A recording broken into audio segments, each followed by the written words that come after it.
Paz do Senhor, meu amado, bem-vindo de volta à nossa escola bíblica. Nós estamos hoje fechando o estudo das cruzadas.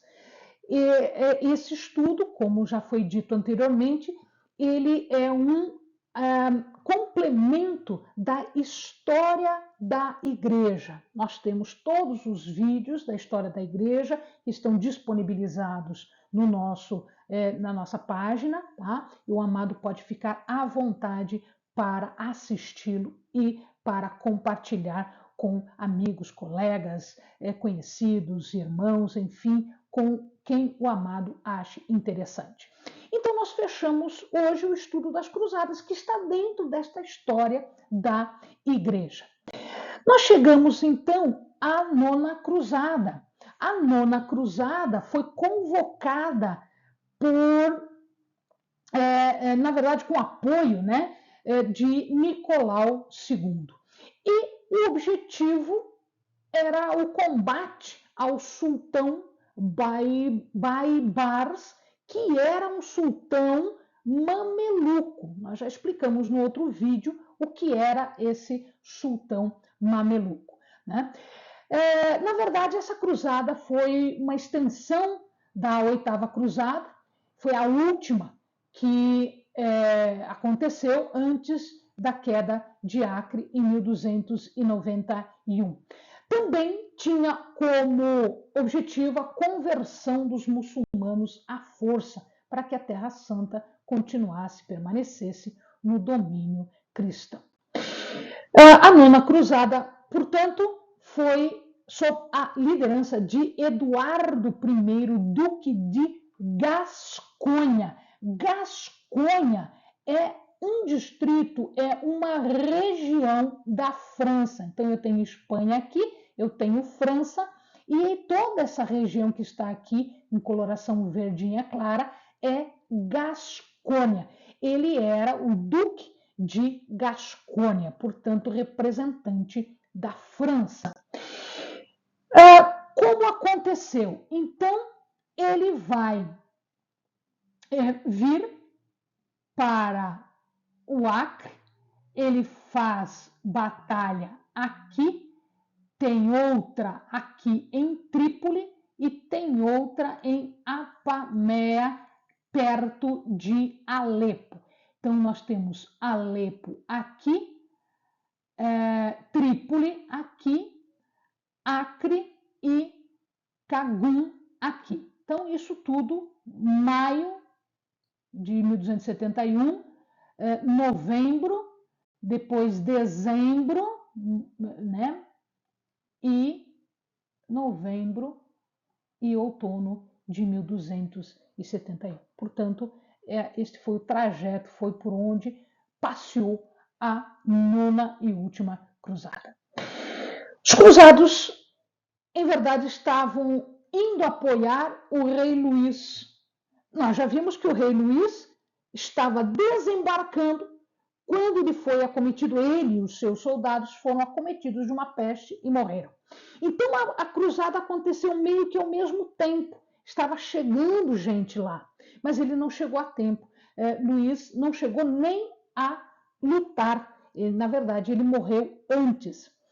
Eles foram, portanto, apoiar e foram para São João d'Acre, ou Acre, né? Acre era uma região onde o Baibars, que era o sultão mameluco, muçulmano mameluco, que havia conquistado o poder dos otomanos e era mameluco, portanto, ele estava no poder ali. Ele conseguiu algumas vitórias e ele fez aliança com alguns inimigos do sultão. Os soldados italianos que foram para lá, da Itália, então atacaram outras regiões do Oriente Médio para irem dizimando as populações. Mas, na verdade, nada disso deu resultado. Foi um fracasso porque os cruzados perderam em todas as batalhas que lutaram, né? E eles foram forçados, obrigados a se retirar. Houve, portanto, colapso das últimas fortalezas cruzadas foram dizimados, perderam as fortalezas cruzadas que eles tinham ao longo da costa, perderam o domínio da costa, né? E houve uma expulsão definitiva dos cristãos do Oriente Médio. Então, a partir desta data, não tinha mais nenhuma possessão, nenhuma terra cristã no Oriente Médio. E ele marca o fim do movimento dos cruzados. Então, eles foram apenas para conferir vitória total para os muçulmanos. Aqui nós fizemos para o amado um resumão de todas as cruzadas. Nós já tínhamos feito isso lá no início. Então, primeira cruzada, quando se conquista Jerusalém. A segunda, só tivemos derrota. A terceira, Jerusalém fica com os muçulmanos e o litoral sírio-palestino com os cristãos. A quarta cruzada se toma Constantinopla. A quinta cruzada, eles são derrotados em Damieta e no Cairo. Na sexta cruzada, eles retomam e logo em seguida perdem Jerusalém. A sétima cruzada, de novo, eles são derrotados no Cairo e em Damieta. A oitava cruzada, eles não chegam a lutar. E na nona cruzada, eles vão tentar resgatar Luís IX e acabam perdendo absolutamente tudo. Então, aqui nós temos as cruzadas com as datas de cada uma delas, os líderes de cada uma delas e o principal resultado de cada uma delas, conforme nós havíamos visto anteriormente. Muito bem, durante as cruzadas, houve formação de algumas ordens militares. Então, existiram 3 grandes ordens militares, que são as que nós vamos discutir agora. O crescimento destas ordens, ela não foi apenas no aspecto militar. Então, por exemplo, a Ordem do Templo de Salomão, também chamada de Templários, ela tinha uma outra conotação no início militar, mas ela também passou a dirigir a infraestrutura econômica. Inclusive, bancos foram inventados por esta ordem dos templários. Técnicas financeiras inovadoras. Então, hoje, nós conhecemos como sistema bancário, foram eles que inventaram isso tudo. Foram eles também os responsáveis pela construção de inúmeras fortificações, não só na Terra Santa, como também na Europa. No auge dos Templários, haviam 400 cavaleiros em Jerusalém. O fim foi marcado, portanto, pela desconfiança, pelas intrigas financeiras, porque muitos reis acabavam emprestando dinheiro dos templários e depois, não tendo como pagar, eles faziam intrigas para que os cavaleiros fossem desacreditados, né? Então, eles foram pressionados até que o Papa Clemente V, através da intervenção de Filipe V da França, toma medidas contra os cavaleiros templários e eles acabam sendo detidos, julgados, condenados e mortos por fogo, né, porque eles eram considerados no final hereges, tá? Imorais,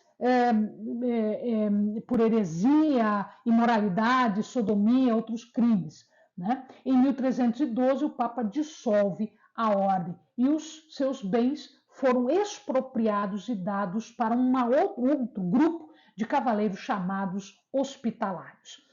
Eles, portanto, foram até 1312, mas eles foram criados em 1118. O principal líder deles foi Hugo de Payens, e o objetivo era proteger os peregrinos que estavam indo para Jerusalém. Então, eram eles que patrulhavam as estradas de Jaffa para Jerusalém e para Cesareia.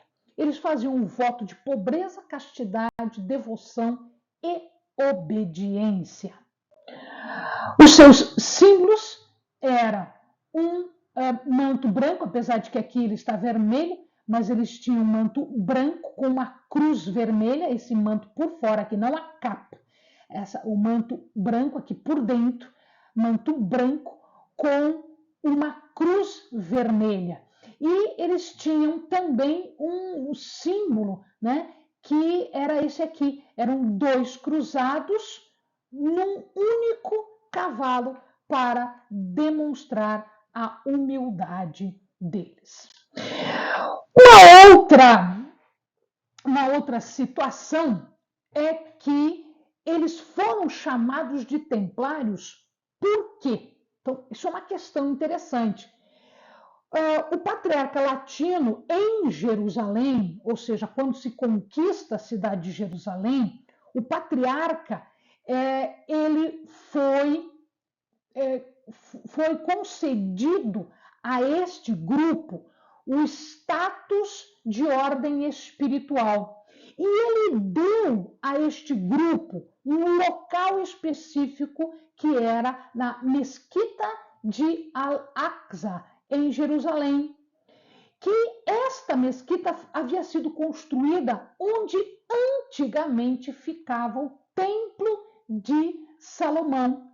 Então, o templo antigo, né, que eles conheciam como Templo de Salomão. Então, como eles ganharam aposentos nesta mesquita, que essa mesquita existe, ela está aqui, essa é a fotografia dela, ela ainda existe, eles receberam, então, o apelido de Ordem do Templo, Templários, ou do Templo de Salomão. Era, portanto, o braço armado, era o braço de guerra santa cristã. Os papas se utilizaram muito dos templários, até o momento em que as intrigas levaram à sua decadência. Ela foi reconhecida pela Igreja em 1129, pelo Papa Honório II e ratificada pelo Papa Inocêncio II em 1139. Uma outra ordem chamada Ordem Soberana e Militar Hospitalária de São João de Jerusalém, de Rhodes e de Malta. Ela foi fundada por latinos no Oriente Próximo, num bairro cristão em Jerusalém. Alguns mercadores italianos, portanto, eles fundaram uma casa religiosa para os peregrinos. E do lado desta casa, um hospital, o Hospital São João. Por isso, esta ordem ficou conhecida como Ordem Soberana Militar Hospitalária de São João de Jerusalém. Depois passou para Rhodes e depois para Malta. Eles também ficaram conhecidos simplesmente como hospitalários. E eles tinham dupla função. Uma função, como o próprio nome diz, trabalhando ali nos hospitais, mas também depois chega a ser uma ordem militar. Né? O objetivo era cuidar dos peregrinos e dos doentes e exercer caridade, e depois acabavam sendo como militares. Eles foram aprovados como ordem religiosa pelo Papa em 1113 e foi por muito tempo conduzido por Raimundo de Lepus. A função militar só aparece em 1136, até então era só hospitalária. Tá? Em 1291, ele vai se estabelecer no Chipre, fica lá até 1309 e que se muda para Rhodes. Por isso que tem esses dois nomes, no seu nome inteiro tem essas duas localidades. Depois ele vai para Creta, em 1530, para Malta, e ao final ele se estabelece em Roma, em 1834. Esta ordem existe até hoje. É uma ordem de direito internacional, ele tem 80 mil voluntários permanentes e 42 1.000 profissionais de saúde, entre médicos, enfermeiros, auxiliares, paramédicos. O objetivo deles é o auxílio aos idosos, aos deficientes, aos refugiados, às crianças, aos sem-tetos e aos que têm doença terminal. O traje deles é uma túnica, manto negro com uma cruz de ouro com esmalte branco do lado esquerdo. Então, eles eram reconhecidos, a túnica é super diferente dos templários. Quando os templários desaparecem, eles é que recebem, então, os bens dos templários. Finalmente, a última ordem é a Ordem dos Cavaleiros Teutônicos de Santa Maria de Jerusalém. Nós já falamos deles, inclusive teve bastante notoriedade nas últimas cruzadas. Eles foram formados em 1190 em São João de Acre. A sede era em São João de Acre, no Acre, numa fortaleza que foi construída durante as cruzadas. Ele foi reconhecido pelo Papa Clemente III e o objetivo era auxiliar os alemães, os germânicos, feridos nas cruzadas. Em 1198, o Papa Celestino III acrescenta às suas funções a de guerra, também a de função militar. Fazia parte desta ordem soberanos, nobres do Império Alemão e Prussiano. O lema deles era ajudar, defender e curar. O traje eram sobrevestes brancas e o que diferenciava é que a cruz não era vermelha, mas era negra. Então, pelos trajes, nós conhecemos os templários, os hospitalários e os teutônicos. Todos esses tiveram bastante importante participação nas guerras das cruzadas.